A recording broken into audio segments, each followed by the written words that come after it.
Magandang araw mga kaibigan. Bigyan natin ng reaction opinion itong post ng Batas PH 11 minutes ago. Title, Pinakamalaking isda ay nakaupo sa Malacanang.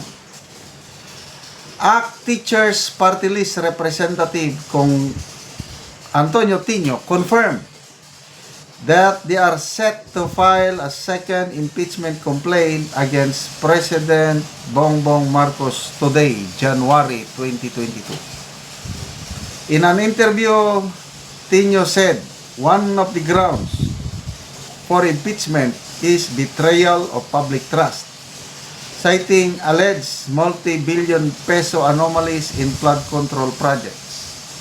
He described President Marcos as the biggest fish in what he called a systemic and centralized plunder of public funds. Ang sinasabi natin sa impeachment complaint, ang pinakamalaking isda ay nakaupo sa Malacanang. Siya ang pangunahing responsable sa walang kapantay, sistematiko, centralized na pandarambong sa DPWH budget. Yan po ang payag ng ACT, Congressman Tino. Okay, so nakakalungkot po na ngayon na mayroon ng impeachment laban kay President Bongbong Marcos, parang naisahan pa ang taong bayan kasi yung naunang na-file na impeachment complaint madidismiss dahil sa kakulangan ng ebidensya. May nabasa kong post kanina ni Attorney Wilfredo Garrido na ang mga nakatouch na ebidensya daw is newspaper clippings lang. Talaga, madidismiss talaga kung mahina ang ebidensya. So itong pangalawang impeachment complaint na isasampa ng Makabayan Black, ito ba yung totohanan ng impeachment? Gusto ba ng Makabayan Black na matatanggal si Pangulong Marcos through impeachment? Sa tingin ko, medyo mas totohanan itong isasampa ng Makabayan Black. Kasi, ang nakikita ko, sampahan nila ng impeachment si Pangulo, sampahan din nila ng impeachment si BP Sara, hoping na magtagumpay sila at maalis ang presidente at vice-presidente. Kasi mas matuwa sila, itong mga makakaliwa, kung nagkakaroon ng political instability. So kung matanggal na yung dalawa, Presidente and Vice President, ano daw, hindi pwedeng Senate President ang uupo. Yan ang panawagan nila noon, yung resign. Dapat daw, People's Transition Council. Ay, nako. So,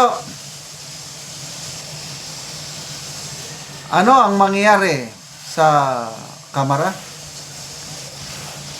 Sa aking pananaw lang, wais itong ginawa ng Marcos Jr. administration dahil naunahan nila ng pagsampa ng complaint na mahina. Kasi nga yung abogado na nagsampa sa unang impeachment complaint ay siya rin yung nagsampa ng disbarment case laban kay Attorney Glenn Chong na noon, 2024, nagpahayag ng masamang salita laban kay First Lady. Sasampalin daw ni Attorney Chong si First Lady kaliwat kanan. Yun, sinampahan ni Attorney Arnel, ano nang apelyido? Basta itong nagsampa. Although sinasabi ng abogadong ito na hindi siya abogado ni First Lady. Ano lang daw, ginawa niya yung pagsampa ng disbarment case laban kay Attorney Chong on his own as a lawyer. Wala daw siyang kinalaman kay First Lady. Yun ang sinasabi niya. Patunayan nyo. Kasi kung mapatunayan nyo nga abogado ako ni First Lady, magpapakapon ako. Sabi niya. But pahayag lang yun. Na we were not born yesterday. Ako, kahit walang patunay na itong abogadong Attorney Arnel de Mesa, kalimutan ko na yung itong nagsampa ng unang impeachment case. Paniniwala ko may kinalaman ang Malacanang sa unang pagsampa. At ang kamera, sa nakikita ko lang, pag-open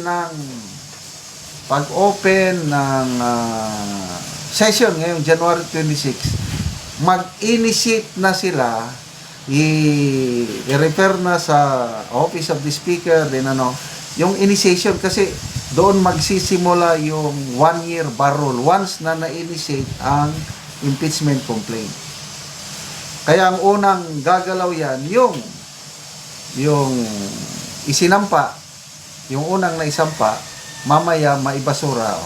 In 1 year's time, wala nang makakasampa ng impeachment case laban sa Pangulo. Yan ang nakikita ko. Saka, wise move ng Malacanang. Kailang, sa taong bayan, ang mga nag-observe, palay ko, mag-boomerang ito sa administrasyon. Kasi nakikita ng taong bayan, yung mga nagmamasid, na ginagawa nilang parang tanga ang taong bayan, na akala nila totohanan ang may nagsasampa, yung pala niloloko lang. So, ito namang impeachment case ng Makabayan Black, so hindi na to uusad. So, ligtas na ang Pangulo pagdating sa usaping impeachment. Dahil nauna yung sinampa ng hinihinalaan na abogado ni First Lady. Hintayin natin dito kay BP Sara, sasampahan din nila next month. Kaya lang tingin ko, makaabot man yan sa Senado o hindi rin magtatagumpay dahil sa suporta ng maraming senador kay BP Sara. Salamat mga kaibigan sa inyong pagsubaybay sa ating channel. Nakakatulong kayo ng malaki sa tribong Talanding ng Bukidnon dahil ang income natin sa channel na ito is pantulong po sa tribo. Namimigay tayo ng libreng yero at pako para makapagpatayo sila ng mas maayos na tirahan. Panoorin nyo ang video na ito. Karon mag-atok na gyud si Kuya. Kuha na niya ang yero nga buslot ni nanay daw.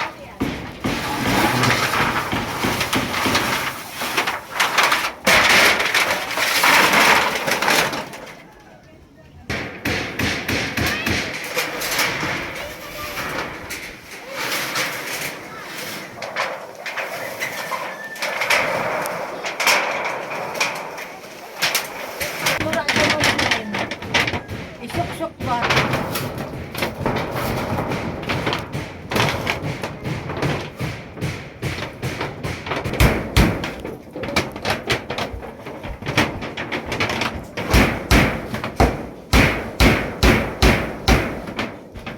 Karon naman na gyud ang pag-atok ni Kuya.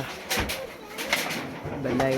So maayo na gyud nga tan-awon. Kadili naman ingon pareha ganina nga buslot. Karon naman na gyud sa pag-atop. So maayo na nga tan-awon dili na pareha ganina nga mabuslot. Salamat sa Ginoo nga ining kuan hinabang o kuan abi na sa nagkuan ani kada salamat inaot unta mo para ning hinabang kay daghang pang nagkinahanglan pareha sa amo Oo. pobre Pila kuya imong anak? isa Isa pa. So unsa imong trabaho karon niya? silipro Sumepro. o So kada adlaw kada ka trabaho.